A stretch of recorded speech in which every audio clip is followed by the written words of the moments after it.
ษิตสอนหญิงของพระสุนทรโวหาร กวีเอกของโลก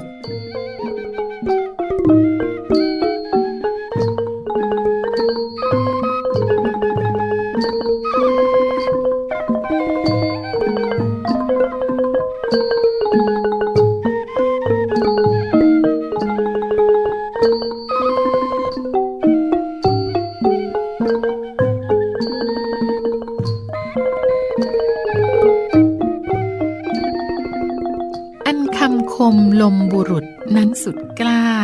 เขาย่อมว่ารสลิ้นนี้กินหวานจงระวังตั้งมั่นในสันดานอย่าลนลานหลงละเลงด้วยเชิงชายเขารักจริงให้สู่ขอกับพ่อแม่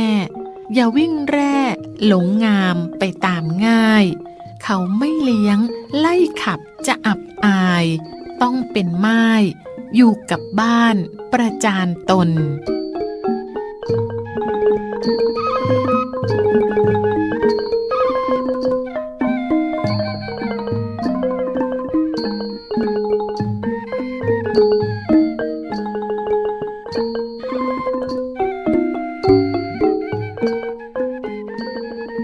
คำพูดของผู้ชายปากกล้านั้นหวานนักนะคะผู้หญิงจงระวังให้